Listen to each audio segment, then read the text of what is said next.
Hey, everybody. Welcome to People's Power Hour, a special People's Power Hour in Lukman Nation. I'm really, really happy to be joined for this discussion today by international affairs and security analyst Mark Sloboda.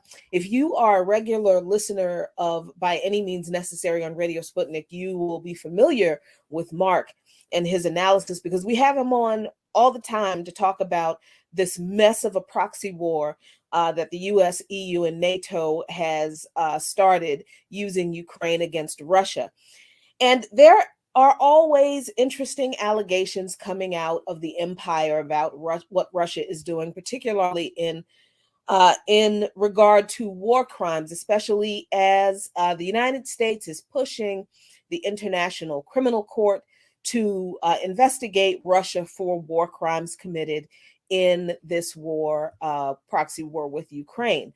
But an interesting thing has happened where the Department of Defense has blocked the evidence, alleged evidence, and basically held up the investigation into Russian war crimes by the ICC court for interesting reasons that I actually don't think are actually the reasons. That's why I had to have Mark Sloboda on to give some insight into this story because, you know, my opinion is my opinion, but I'm not the expert on this, despite what a lot of people think. I get a lot of my guidance and information from people like Mark Sloboda. So, Mark, thank you for joining me. And just dive right into this whole mess about the U.S. wanting to investigate Russia for war crimes in the ICC, but the Pentagon saying, oh, no, we can't do that because what if the U.S. could be tried for war crimes, too? And I don't buy it. But what do you think? Okay, it's time. First, Jackie, thanks for having me. It's a real honor and a pleasure to be on the Lukman Nation. Secondly, I understand, particularly with a lot of the left values that I think a lot of us share, that it's somewhat disappointing to hear that the concepts of national law and in particular international justice are often aspirational, extremely flawed, and often extremely not just politicized but geopoliticized. Mm-hmm. And if anyone is familiar with the cases that have gone through the International Criminal Court previously, I think they'll be aware of a lot of criticism that it is essentially a victor's court, that it is a kangaroo court, that it has a particularly focused to an extremely excessive degree on Africa and African leaders. So there's a lot of valid criticisms. I don't think we need to get into all of those. But first of all, I think we have to point out that the United States is not a party to the International Criminal Court. They themselves, right? Uh-huh. Russia is no longer a party to the International Criminal Court. They withdrew. They had signed the Rome Statute, but not ratified it. And they withdrew their signature in 2016, in part because the U.S. had already done so. China is not a member of the International Criminal Court. And you'll notice right there, those are the three largest geopolitical powers, all permanent members of the UN Security Council right there. And there's a number of other countries that are not. That generally does not mean that the International Criminal Court has no jurisdiction over these countries, over countries that are not a party to it. But in this particular case, All three of these, and two of them involved here, the US and Russia, are also P5 members of the Security Council with veto power, which means that it is next to impossible by any real understanding of the international justice as it has been interpreted thus far under the UN Charter and the Rome Statute, to do so. It has to be noted that there was an attempt in the 2000s to bring charges against the United States for war crimes committed in Afghanistan and Iraq. The U.S., already not a party to the International Criminal Court, they stopped all funding to the criminal court. They sanctioned the International Criminal Court. They sanctioned the prosecutor that was doing an investigation against U.S. Alleged war crimes in Afghanistan and so forth. They sanctioned the judges. They promised to arrest the judges and the prosecutor if they ever fell within their power.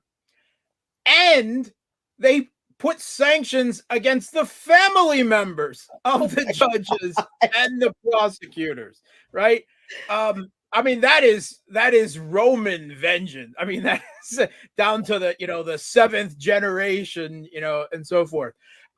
Eventually, the Biden administration stopped the sanctions against the International Criminal Court, and the International Criminal Court dropped the charges. Boom.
I bring a useful perspective that is completely, purposefully left out of the Western mainstream media, the commentariat, the way it's talked about, because that half of the Ukrainian population is geopolitically inconvenient to the US. Therefore, they're usually not accorded any type of humanitarian concern or anything like that. We all know they're all just brainwashed by Russian propaganda, and they have to be freed one way or the other. Sometimes you have to destroy the village in order to save it, right? I mean, standard US practice.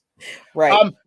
So the charges that the New York Times specifically that have been brought up, one is about Russia's air and artillery strikes against residential buildings. Right. First one, this is complete nonsense, right? We have heard from Amnesty International that the Kiev regime systemically uses every building, residential buildings, hospitals, schools, churches, as armed firing points, right? The rules of war are that you should not have military equipment or conduct military operations anywhere near civilian areas, obviously residential buildings. If you have to, then you should evacuate all the civilians first. Right. We know from Amnesty International's own reports that not only does the Kiev regime, use every single building as a firing point, but often without evacuating the civilians and effectively using them as human shields, right? And Mark, real quick, when you talk about evacuating civilians, that's actually what Russia did in Mariupol. There was this whole controversy a few months ago last year, a little earlier in the conflict, where U.S. media was just going insane with these stories about, the Russian military bombed a theater and a hospital and killed all these people in Mariupol, and they were using, they targeted these civilian buildings. But then it comes out, of course, months later, that no, Russia actually did ensure that civilians were evacuated from Mariupol. And a lot of those civilian victims in those photographs that we saw, especially the pregnant woman at the hospital, was actually staged by Ukrainian forces. So this is not a small matter. Yeah, that woman that you're speaking about in particular, who was splashed all over the front pages of Western media, she lives in Moscow. She was shocked the way her picture was used, and that it was supposedly as a result of some Russian airstrike. And she says, no, this is a result of the regime's shelling of its own city, because the regime considers the people of East Ukraine to be traitors. Right. Wow. They don't have political loyalty to the regime. And they are often, if not hostile, then very unfriendly to the Kiev regime's forces in these areas. It's not true all over Ukraine. West Ukraine is a completely different story. But in East Ukraine, where the conflict is happening, where Mariupol is, it's the opposite. Russia is doing its best to protect there. And have to remember that the people there, they have been the ones under fire by the regime in Kiev for the last 8 years, right? Since the putsch seized power in 2014, and then for now 9 years, they've been launching a military campaign to try to subjugate the people of East Ukraine to the seizure of power in Kiev. So they've been under artillery shelling, they've been under airstrikes and so forth, and it's not the Russian government. Now, has the Russian government made military mistakes? Absolutely, right? You can't have a military. There were charges, that the U.S. was deliberately bombing hospitals in Afghanistan. I don't believe those charges. There was one particular incident where actual insurgents had taken control and were firing out of a hospital. But I don't believe that about the U.S. military. U.S. military bomb hospitals just to kill civilians any more than the Russian military does. Okay, right? Fair point. But absolutely, Russia has occasionally had misfires, right? You're talking about large numbers of artillery strikes and so forth. But the question, of course, is systemic and intent.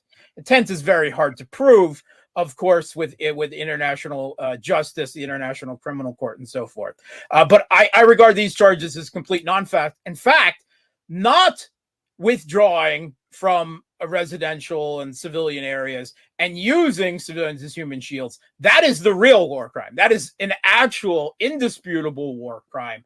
And so those accusations would quite seriously be flipped, and it is far more vulnerable on that issue than Russia is. Second, the other one is even more ridiculous, that Russia is abducting some 6,000 Ukrainian children and taking them out of the country. First of all, there are a number of children that were in orphanages that were not removed by the Kiev regime from the conflict zone, which is actually a war crime, right?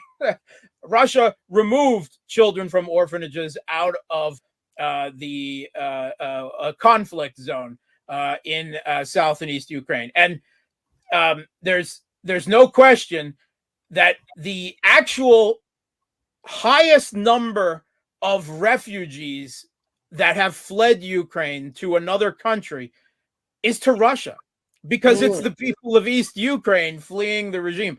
There are more than twice as many, right? Just since last year, there are some 3 million Ukrainians, just since last year, not counting the previous 8 years, that have fled to Russia. And a lot of them have brought their children with, which has resulted in these ridiculous claims by the Kiev regime that those children are being abducted when their own parents are bringing them as refugees into Russia. It's absolutely absurd. It's extremely cynical, and I would say even evil accusations. And just to drive home this point, because I had to kind of do my own digging, because I'm just like, this just seems so extra ridiculous, even more ridiculous than all of the other propaganda that the New York Times and other U.S. outlets are spreading about this conflict. But this whole, abducting 6,000 Ukrainian children thing, this to me is on the level of the incubator baby stories out of Iraq. So if you read the New York Times article, you have to, and let me go back to the top here. This is the top of the article. You have to go all the way down. You have to literally read this thing, go all the way down to get to the meat of the accusations. And then the accusations start to fall apart, because they say in their own article, in April, Russian authorities announced that more than 2,000 children had arrived in Russia. Most came from group homes and orphanages. So right here in this one paragraph, the New York Times is admitting, okay, most of these kids were actually orphaned, at some point. That were brought out of the war zone like they should be. Right. Russian officials said that 100 came from recently occupied areas. That's occupied areas is a very selective term to be used for areas, especially when the majority of the people there regard themselves as occupied by the regime in Kiev, which overthrew the government they had democratically elected. Yes. Mm-hmm. Then they go on to say, and while many Ukrainian parents try to recover their children, others do not, whether for financial reasons or because their relationships were severed even before the war. I mean, I just the cynicism. It's like, okay, this is an active conflict zone. If the children are in orphanages, maybe their parents were killed. I don't know. Maybe. They talk about in the Siberian city of Salikard along the Arctic Circle. Olga Druzinina said she adopted 4 children from around the Ukrainian city of Donetsk. We're talking about the area where the conflict, as you pointed out, Mark, is going on. Where the people have been fighting against the regime in Kiev for the last 9 years. Yes. 14,000 people killed by Ukrainian forces. So, yes. So this idea of Russia illegally annexed Donetsk, yeah, that's just ridiculous garbage. It's extremely cynical.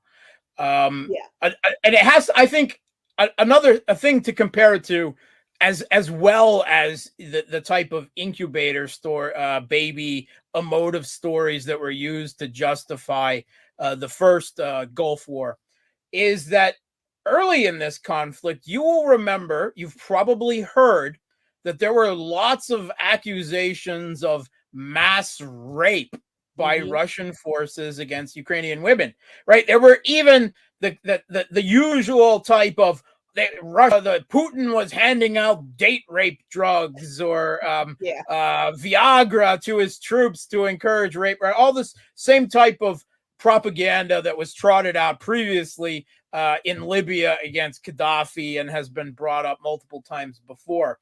But eventually, the Kiev regime's human rights ombudswoman, Ludmila Denisova, she was forced to resign in disgrace after it was emerged that she had brought these charges, not only made them, but brought them to the UN and presented them as part of war crimes evidence, and that they were all hoaxes, that there was nothing like. Now, I'm not saying that no rape has occurred on either side of this conflict, right? But not all of this mass type of stuff that she was accusing. There was no evidence of any of it. In fact, it was quite clear that she had made it. So even the regime was forced to fire her in disgrace.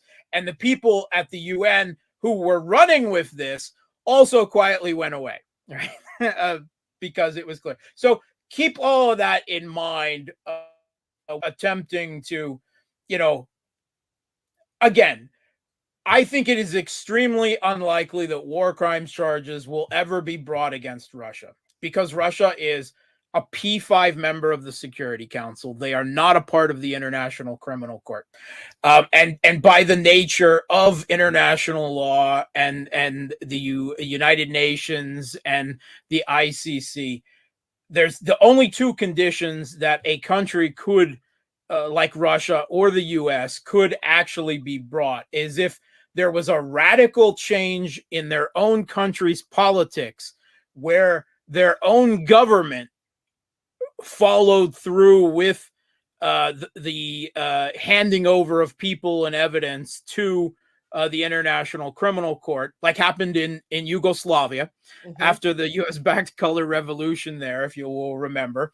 And which is not to say that the government in Serbia committed no war crimes, because again, like I said, it's pretty much impossible not to. But beyond that, I think that in Serbia, there were war crimes committed, serious ones on all sides. But the actual tribunals resulted in very one-sided justice being handed out, in my opinion.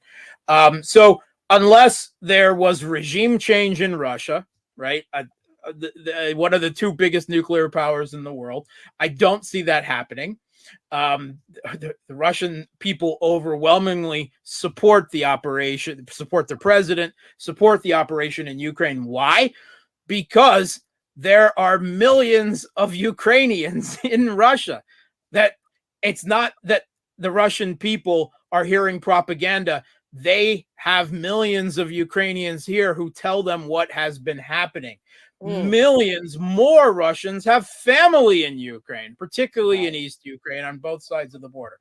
The people here know intimately more, right? Forget government media. They have family right there and everything. They know what's really going on in a way that Americans, they speak the language, Russians, most people in East Ukraine speak Russian, right? And Russians and Ukrainians can generally understand each other pretty well, even for the Ukrainians that speak pure Ukrainian without speaking Russian. So I don't believe that Russia could be brought up.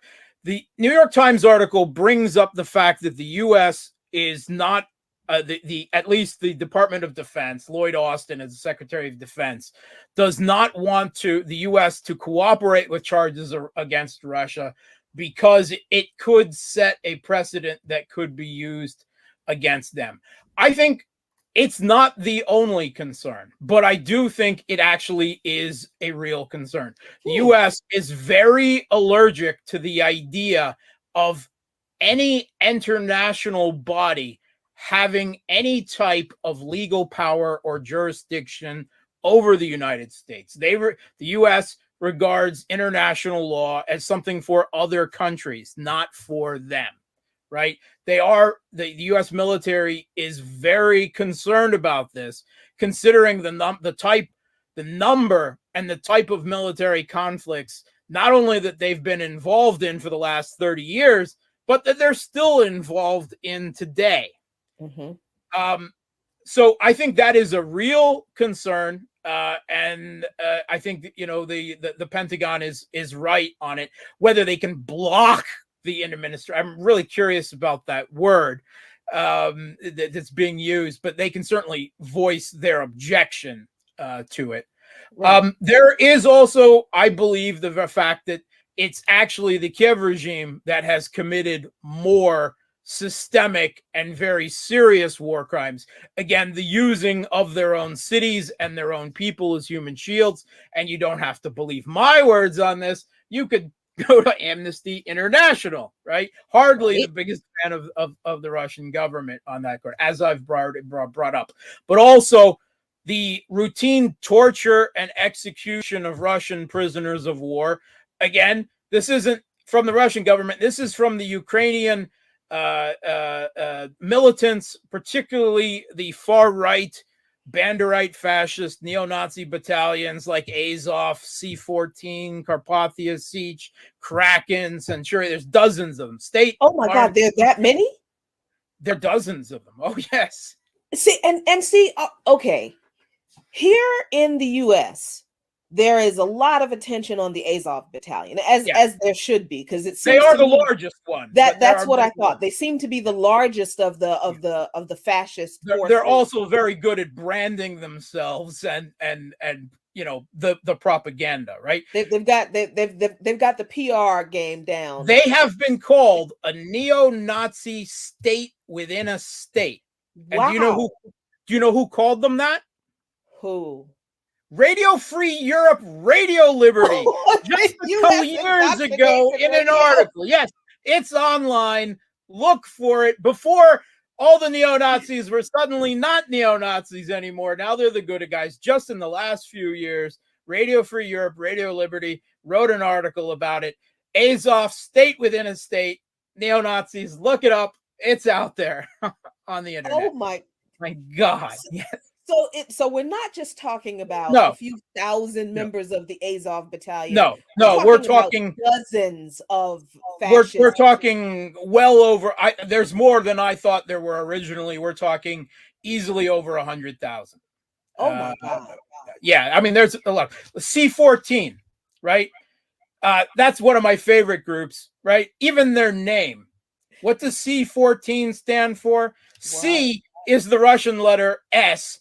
Right, which is the word slov is the Russian word for word. So it's the 14 words, the 14 words of the Aryan code, right?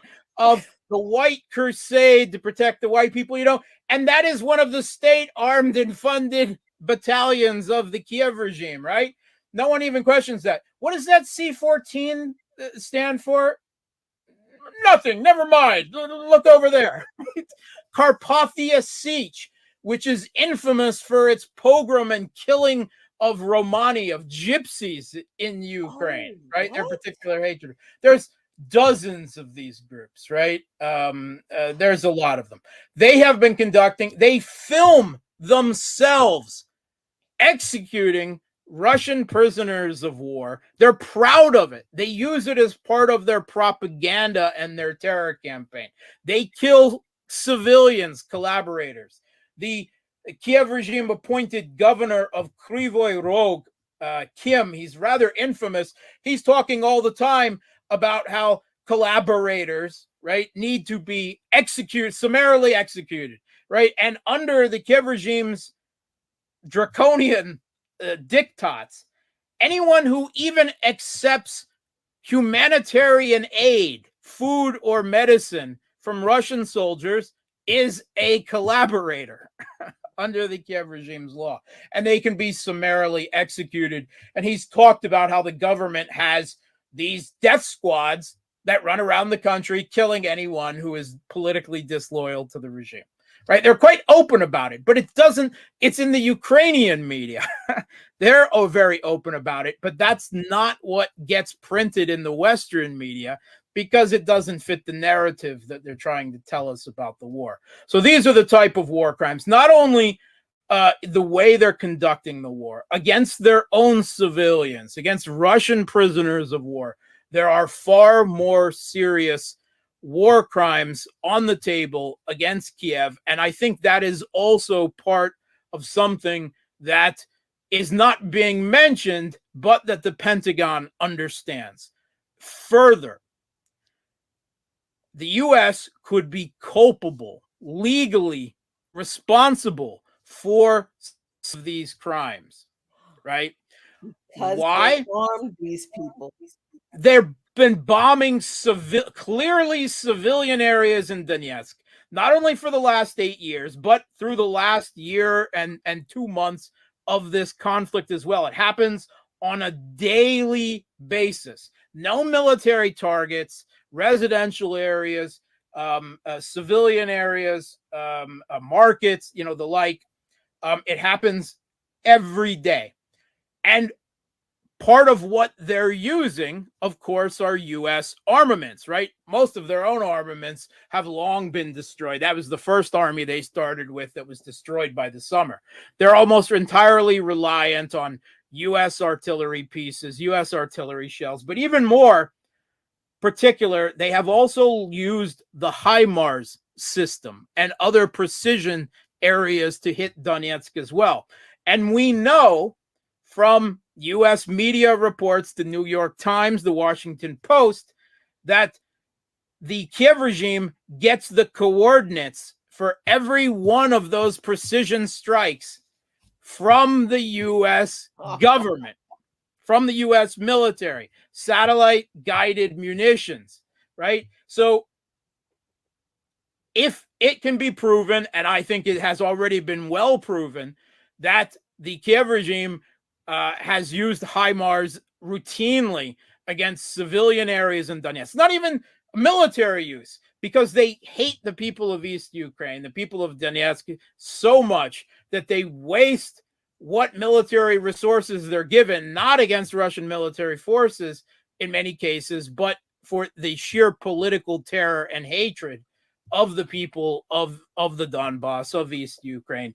And if the U.S., it can be proven that they provided the coordinates, as they say they have done, for every HIMARS strike and other precision weapons, then that makes the U.S. legally responsible for those war crimes. And certainly another thing that Lloyd is running through Lloyd Austin's head, I can guarantee you. Now, Russia has also presented its war crimes, very lengthy books of war crimes committed by the Kiev regime and Western mercenary forces in Ukraine to the UN. These, of course, will also never be acted on because the US, the United Kingdom, and France, as permanent members of the Security Council, whatever the outcome of this war, will prevent war crimes trials being enacted. The only way that these war crimes will be acted again, it's the flaws of international law and international justice. We don't live in a perfect world. We live in a world of states in an anarchic international system where might still usually makes right. That's just the reality of the situation. If there's any justice for these types of war crimes, it will only be brought through Russian military victory and then putting them through war crimes tribunals that Russia arranges in areas of Ukraine that it has liberated slash annexed or stolen, however you wish to view it. I know the way my family in East Ukraine views it, but that's the only way. Is that perfect justice? No. Does it mean that no justice will be done? No. Some justice will definitely be done as well. And I believe that there are far worse, far more heinous war crimes, not only against Russian troops, not only the way the war is carried out, but against the civilians, particularly of East Ukraine, by the regime in Kiev, that are, to me, the most pressing and serious crimes. I think all three of these things going together is what has led to the Pentagon saying, yeah, we're not sure we want to go down there. Both the precedent that could be brought against Americans, the fact that the Kiev regime has committed, I think, very strongly, arguably, far more heinous war crimes throughout this. And third, some of them the U.S. itself might even be able to be held legally responsible for. You combine all those three together, and that's why I believe Lloyd Austin is like, I don't know if we want to do that. I knew there was more to it than, we could be tried for war crimes too, because that's when part has of it. ever stopped the United States government? But you said something interesting, Mark, that I want to dig into, if you don't mind. You said that because these war crimes are committed against the people in the eastern regions of Ukraine because the Kiev government hates them so much. These people they're Ukrainians. They're Ukrainian citizens. They're a part of Ukraine. where does this, yeah, so where does this hatred come from? Okay, It this is a didn't long just story. start with the Russian military action in Ukraine, February 2022, or 2022 did it. Where did this hate come from? Okay, so first of all, let me say that despite the way they've tried to present it for the last 8 years, Ukraine is and has long been a country with a very divided, politically charged debate on national identity conception, not only, but particularly between what West Ukrainians think of it means to be Ukrainian and what East Ukrainians think it means to be Ukrainian. They are polar opposite and violently antagonistic Wow. conceptions against each other. And just to illustrate a point of this, my wife, she is from Crimea. She's from Simferopol, the capital of Crimea. And I first met her at a nightclub in Boston. I had just gotten out of the service, was working for a semiconductor company up there. And she was doing her MBA at Harvard and working for Gillette. She's in marketing. And I met her actually at a goth fetish nightclub in Boston. Yeah, I heard her. We started chatting, and I heard her voice, and she speaks grammatically fluent American English. I think she's got a bigger vocabulary than most Americans, unfortunately, state of education being what it is. But she still has a trace of an accent. And I said, "Oh, are you from East Ukraine? Or, I'm sorry, are you from Eastern Europe somewhere?" That's all I could tell. And she said, "Yes, I'm from Crimea." And I said, "Oh, you're from Ukraine, right?" And this was 2002. 2001, sorry, 2001. And I said, "Oh, you're from Ukraine." And she slapped me across the face. What? Because the people of Crimea have never considered themselves to be Ukrainians. Oh my God. Never, right? They have been antagonistic against it. And she comes from a family that, to be perfectly honest, has mixed Russian, Ukrainian, even some Uzbek. It's a typical Soviet mutt family, right? Her father's surname actually has a Ukrainian ending, right? But her family, and most of the people, whatever their actual ethnicity is in Crimea, consider themselves to be Russian.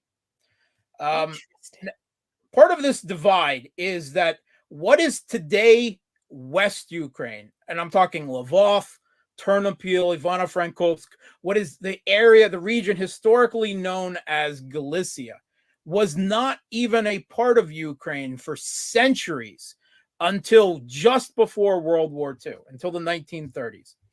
It was part of the Polish-Lithuanian Commonwealth. It was part of the Austro-Hungarian Empire, briefly a part of Poland. For centuries, it was not a part of Ukraine.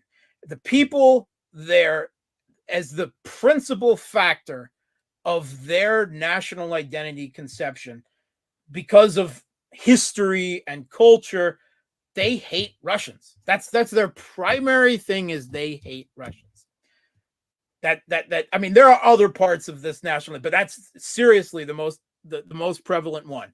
And it was easily distinguished in World War II when the Operation Barbarossa and Nazi Germany invaded.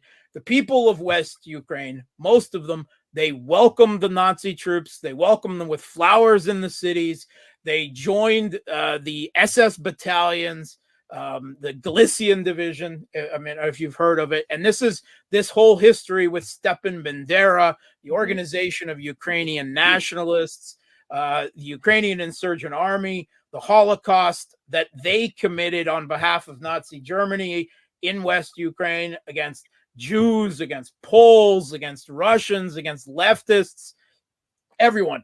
Even the Nazis were a little like, "Whoa, chill! You're a little brutal there." Oh my Seriously, God. I mean, it's in the documented history, and that was never removed from. This is why The regime that Wow. seized power has said that Stepan Bandera, the genocidal Nazi collaborator, is a hero and founding father of the country, because what part of what happened, a big part of what happened with the overthrow of the government in 2014, was an attempt to force the national identity conception of West Ukraine on the whole country.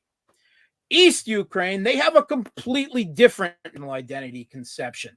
They regard Russians as brother people separated by some border that we don't really understand why it's there. It wasn't a big deal till now, but they regard all of these West Ukrainian Banderites as Nazis, right? And why are we enemies with Russia? Why has this happened? Why was the government that we elected overthrown? They have a completely different national identity conception. And I want to quote to you a Ukrainian political leader who just, you might know his name. He's actually from East Ukraine. He comes from a ethnic Russian Jewish family in East Ukraine. He said that the people of East Ukraine should be allowed to speak Russian. They should be allowed to go to Russian churches, that the people of Russia and Ukraine were really one people. Whatever languages they spoke were a brother people. Do you know who that was? Volodymyr Zelensky. Oh, get out of here. Oh my God. You can find it on YouTube. Just before he ran for office, he said this on Ukrainian TV. I'll send you the video link myself. You can share it with your audience. This is the insanity of this proxy war, how it has divided Ukrainian, the 8 years, now 9 years of civil conflict within the country, the balance, the internal, there has been an internal and external East and West, right? Because internally, it's not perfect, but generally along the Dnieper, one conception of national identity, and on the East, a completely different one of what it means to be Ukrainian. And I would even say that in central Ukraine, they don't even have a strong identity it just gets blown back and forth with the current zeitgeist, right? But, and a national identity conception is outward, external looking. The West Ukrainians, they don't even so much look to the West, they just hate Russia. While the people in East Ukraine, they like Russia. They feel Russian. 20% of the population of Ukraine is ethnically Russian. But it's not just 20%. It's also the large portion of the population of East Ukraine, whatever their identity. And let me often very hard to decide in East Ukraine what is Russian, what is Ukrainian, what is mixed. Whatever their ethnicity, they have what is often derided as a Russian worldview, right? When it comes to Ukrainian national identity conception. So that is where this hatred comes from. So much of it goes back to this blood that was drawn in World War II.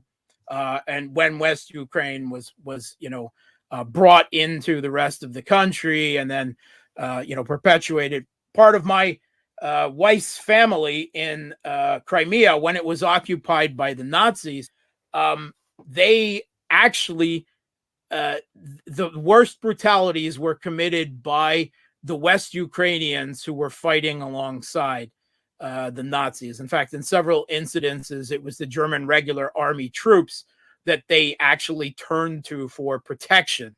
And they were sent as slaves to the factories in Germany. They were rounded up not by German troops, but by West Ukrainian troops, right? And so there's a lot of bad blood, a lot of history, a lot of very strong disagreements about what it means to be Ukrainian. And they're attempting to manufacture a whole, total Ukraine that is anti-Russian. That is, and the historical record simply lacks that, except in that World War II Nazi collaborator period. And when you're manufacturing a nation, right, which is an academic field of study about how nations come to be, the idea that they're organic is largely artificial. Usually they're partially organic, but that's all they have to go back on. They need some kind of foundation in history, something to look back on. And that's all they've got for an anti-Russian Ukraine, is this Nazi collaborator era, which is why these people have been reified, glorified, made their birthdays, made national holidays with these torchlit neo-Nazi parades. They always happened in Lvov. Now they happen through the center streets of Kiev with torches at night, praising Nazi collaborators. But hey, we hear, hey, Zelensky's dad was Jewish. How can he have state armed and funded neo-Nazi battalions? Mm-hmm. He does. It's not an excuse. It's not an exemption. Whatever, he came to power, he inherited this regime, and he has at some level internalized it, and realized that it is the vanguard, the brown shirt foundation that this regime is built on, and without it, there would be another civil war in the west of the country. This time, the nationalists would turn if there was any action taken against. So a lot of it, I think, I don't think Zelensky started out as a Nazi, as one of them, but that is what the regime that he inherited is built on. A neo-Nazi state within a state. Don't trust me, trust Radio Free Europe, Radio Liberty's words on that. So that's where so much of this hatred comes. It's bound in history and national identity conception and culture and language and politics. It's a mess. But people have long known that if this internal-external balance in Ukrainian politics was not maintained, that there would be civil war in the country. There were science fiction conventions in the early 2000s talking about the future civil war in Ukraine, right? Wow. I mean, yeah, it was that much of an understood thing. And part of the whole Maidan putsch was this EU association agreement trying to force Ukraine to permanently be geopolitically flipped to the West. And when the Ukrainian president at the time, Yanukovych, said, look, we already have a free trade agreement with Russia. Can we work out a thing where we all trade with each other? And Russia said, yeah, okay, we could probably work something out. And the EU said, no, you need to make a civilizational choice. Mm-hmm. That's the words that the EU president at the time used. Wow. That when Yanukovych said, no, at least not under these terms, it's a neoliberal shock therapy diktat without any money. We can't accept it. It will unemploy tens of millions. It will bring misery, not under these terms. Then it was, all right, you're illegitimate and we're going to overthrow your government and support the people that want to overthrow the government, largely from one side of the country. And everything else has been history since that, and in early 2014. And it is tragic, but in many ways, it was also almost inevitable unless both the US and Russia had agreed to maintain a balance. And Russia was perfectly happy. Until 2014, neutrality was written into the Ukrainian constitution. They could not join NATO. They could not join the Russian-led Collective Security Treaty Organization. They had to be neutral. It is only after 2014, with this openly U.S.-backed overthrow of the government there, that suddenly was removed from the Constitution, and Ukraine was, at least in the minds of the U.S., permanently geopolitically flipped, and it was now their territory. And ever since, they've been urinating on it like a male dog. Oh, that's okay. Cussing is approved on the People's Power Hour, because we talk about shit that we need to cuss about all the time, because this is ridiculous. So even in spite of the near inevitability of this conflict happening, it didn't have to happen in this way. The U.S. certainly didn't have to help it along, but having had you lay out the geopolitical internal realities of the country, it's clear to see that this kind of conflict, some kind of conflict, was almost inevitable, right? That was going to happen, an internal conflict. Yes. But now that it is a proxy war where the US, the EU, and NATO are using Ukraine to try to destroy Russia, and Russia entered into this conflict with maybe 10% of their military force. I mean, Yes. I think maybe, and I don't know, tell me if I'm wrong, Mark, that maybe it was a miscalculation It on was a the huge Russian miscalculation. government's part, that they could get in, get out, you know. I have been saying loudly and on Sputnik for the last 9 years that Russia should have acted in 2014, that the You Minsk have. Accords were a mistake, that the idea that the West would back political reconciliation in Ukraine was false, that the Russian government was naive. And we now know that Putin says he agrees that he made a Yeah. mistake, that Merkel and Macron have both admitted that they never intended to fulfill the Minsk Accords, despite it being enshrined in a UN Security Council resolution, right? Mhm. That it was all a play to build a powerful proxy, a NATO proxy force to make sure that it stayed geopolitically flipped. It was a huge mistake. And I believe that this self-limited special military operation, Russia has 1 million man active duty military, 2 million reserves, but they went into Ukraine with only 150,000 troops, fighting alongside 50,000 East Ukrainians that had been fighting the regime for 8 years. And what they hoped to do was make a show of force to force political concessions from Kiev and from the West. Concessions that just words had, after 9 years in diplomacy and this last minute attempt for addressing security concerns, after it all failed for so many years, Russia finally said, well, all right, we've got no alternative left. We've got to protect our own security. We can't let NATO park in Ukraine, turning it into a battle platform against Russia. And we can't let this genocide against the people of East Ukraine continue. And they did, but they did it too small. They hoped a small show of force would limit an escalation by NATO, and that everyone would be forced to go back to the table. NATO saw that, particularly the US, because as the driver of NATO, but they saw that and they read it as weakness, because that's the way they think. And they thought, we have an opportunity to inflict an embarrassing military and geopolitical defeat on Russia here. And NATO had already provided weapons and training and tens of billions of funding. But when the spigot, right, full flood of everything into the country, commandos, CIA on the ground, the satellite information, all of the weapons, everything.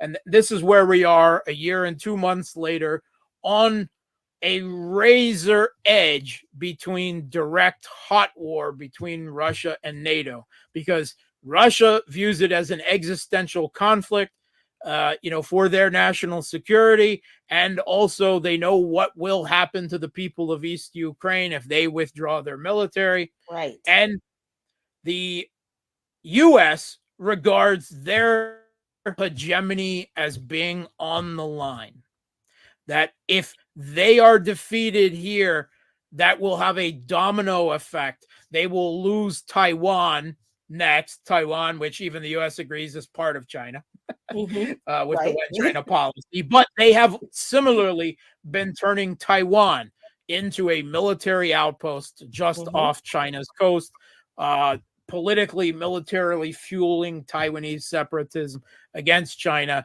despite the decades of lying and also misdirection.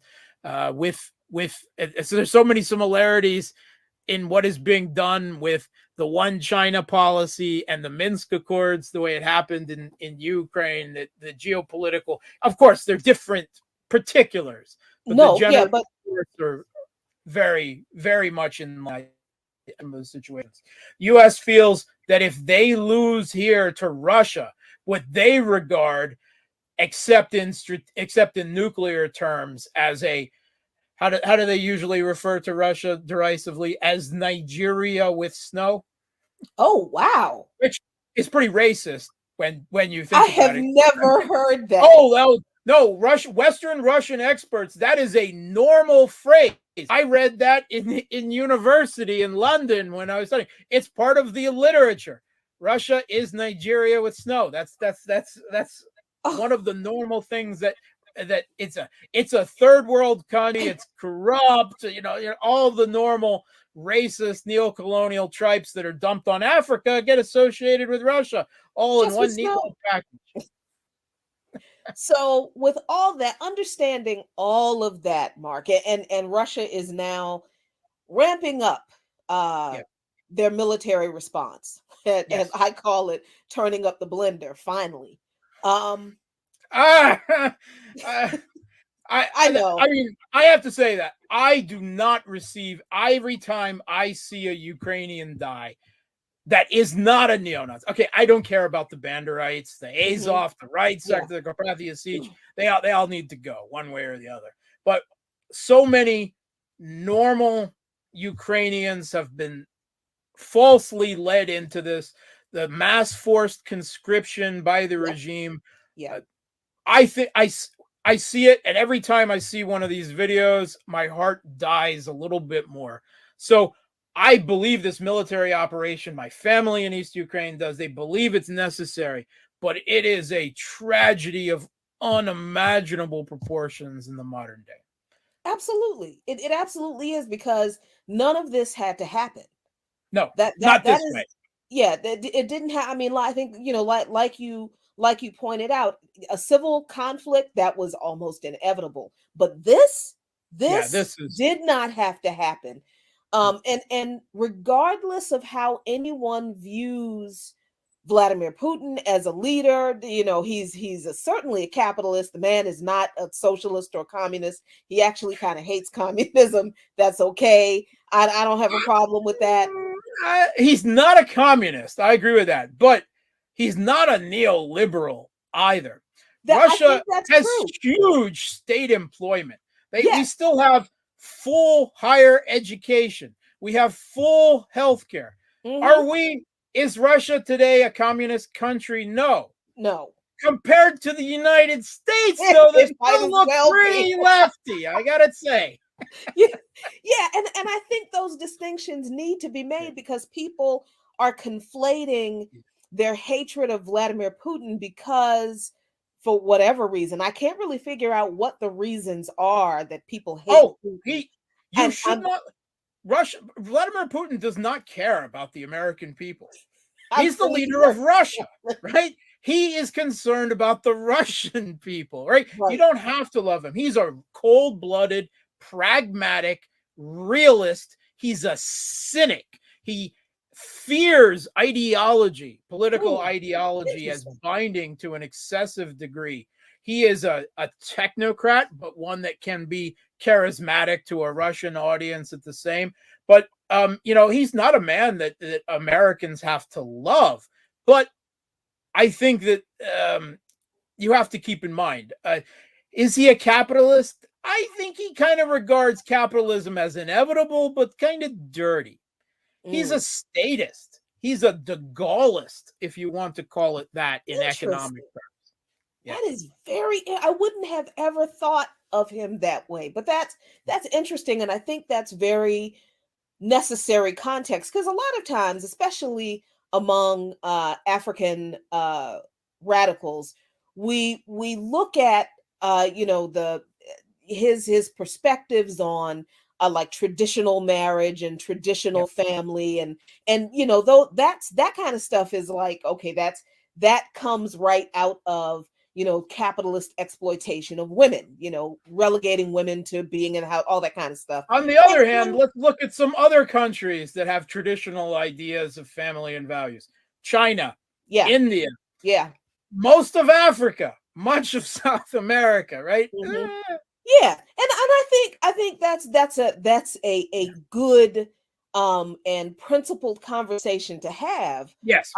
But I think it's also a distraction. I think it's geopolitics and international relations, personally for me, are a much bigger concern. But again, that's my academic specialty. So Right. Yeah. And I feel like when we're talking about this particular conflict, these issues, even the claims of which, I don't know how true they are, untrue they are, Wagner are a bunch of white supremacists. I don't know. They could be. But is it material to this conflict that is going on now and what's really happening and who is really the criminal behind all of this? And despite what the West is telling us, despite what U.S. government officials and certainly the U.S. media, which are the state-sponsored media of the U.S. government, the State Department, despite what they're telling us, the criminal here is not Vladimir Putin.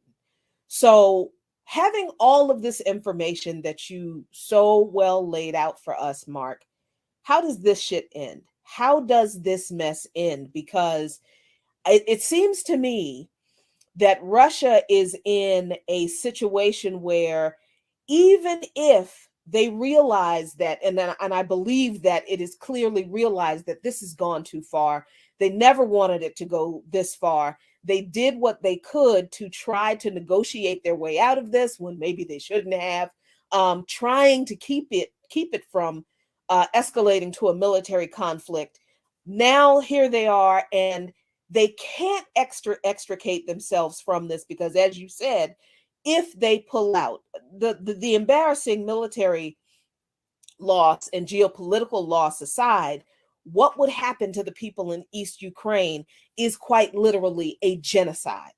yes, That is the thing that keeps Russian forces from the Russian strategists from saying, you know what, this has gone too far. We need to take our losses and get out of this thing. Yep. Because those people in the West, they're insane.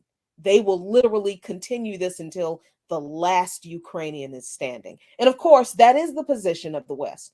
They won't stop until the last Ukrainian is standing. So how does this end? Well, first of all, big picture wise, this is a watershed moment, I think, in international relations and world order. I think both sides realize that. One way or the other, you will tell your kids that you lived through this moment. We are looking at a change. The unipolar world is almost certainly over. It doesn't, unfortunately, necessarily lead to a multipolar world because the U.S. is trying to hold on to the unipolar world so hard with so much force with this. You are either with us or you are against us, right? If you are not online with our sanctions, our economic war, our conflict, then you are the enemy. They're actually forcing a bipolar world order by not allowing countries to remain neutral. That's actually, a bipolar world is really unstable. And going back into one a few decades, because what is now being done about Russia is just regarded as a trial run for China, right? This, and they talk openly about that. I mean, that's in that's in foreign policy. It's in the New York Times. It's in the Washington Post. It's everywhere. This is just a prelude as far as they're concerned to China. But I think the internet will be splintered.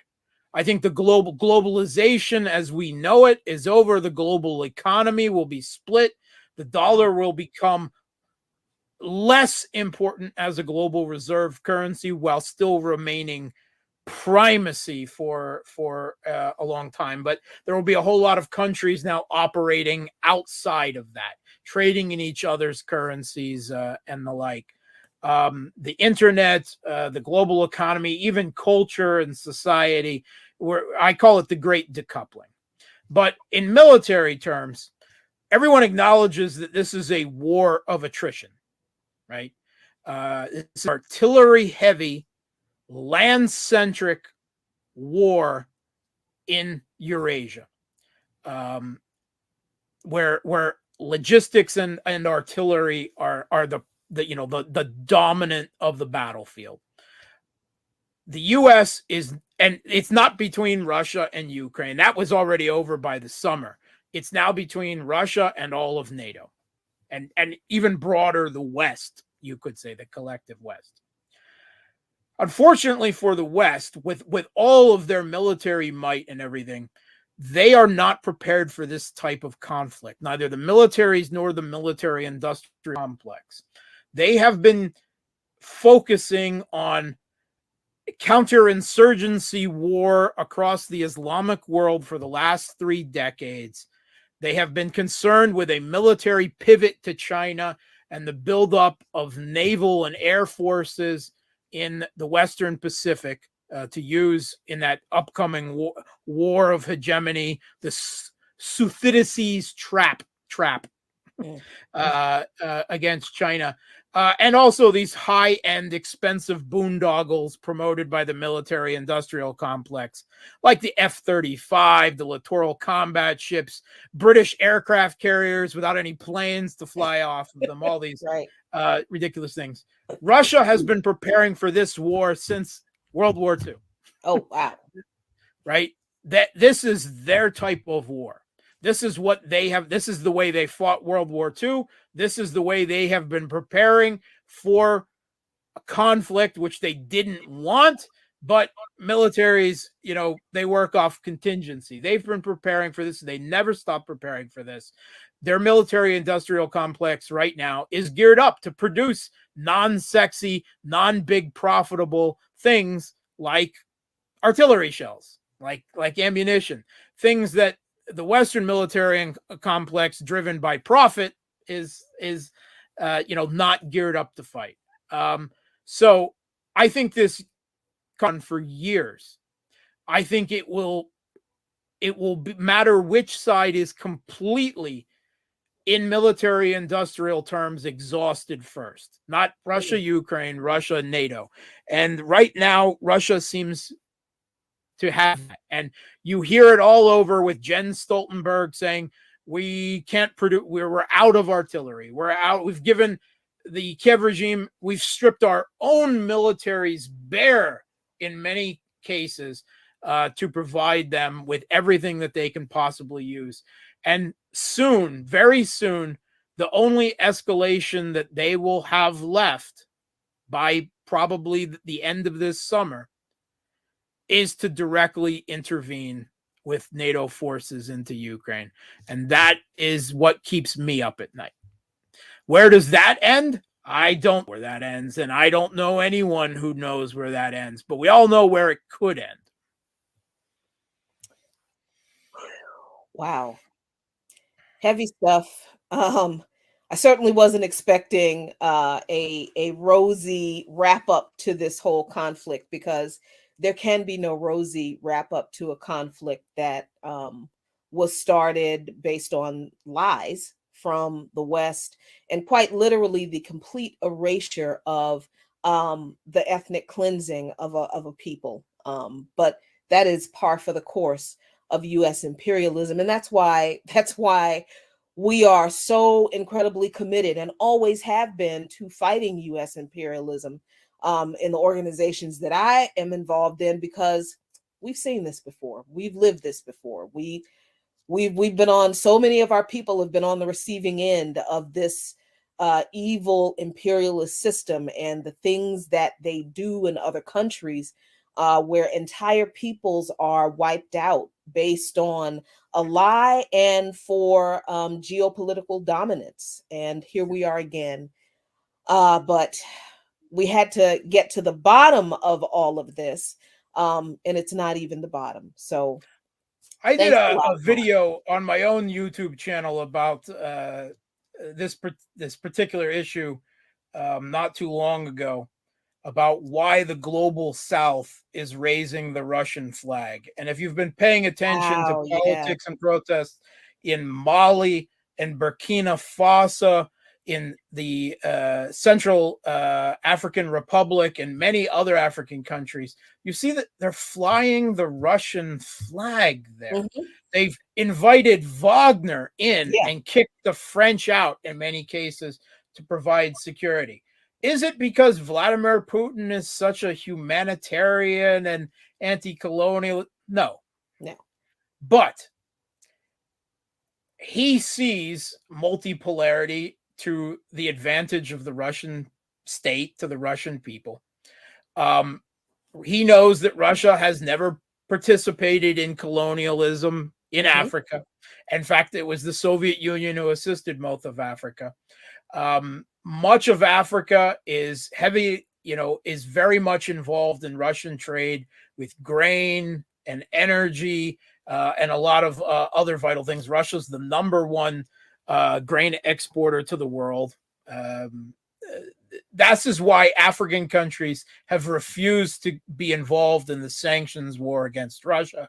They know that there's much more to this conflict that is being presented in the Western media. And above all, these people out, the EU High Foreign Policy muckety-muck, Joseph Borrell, the one who talked about the Garden of Europe and the jungle of the rest of the world. Everywhere else is a jungle. Direct quoting the U.S. arch neocon Robert Kagan. Wow, right? That's where that came from. That's direct. The jungle grows back. I mean, that's his book, right? These are his words. Right. You look down the title of his books and the words of the EU foreign policy elite now, this is the language they speak. Europe has been ideologically colonized by U.S. neocons, the foreign policy elite have anyway. And the reason why African protesters are raising the Russian flag is they see someone fighting back. A power that they often themselves don't have the power to do because of power relations in the world. But still just the idea that someone is fighting back, even if Russia isn't communist anymore and doesn't have that universalizing ideology, that it still inspires them to their own resistance. Whether it's exactly appropriate or not, it is still an important symbol that they hold in their hearts. Absolutely true. Mark Sloboda, thanks so much for joining me and breaking all of this down. We'll keep watching, and I'm sure this won't be the last time we'll have you on to explain all things Ukrainian, Russian, NATO, Russian, everything going on with this mess. So appreciate you so much. Salute the Lukman Nation. Thanks so much.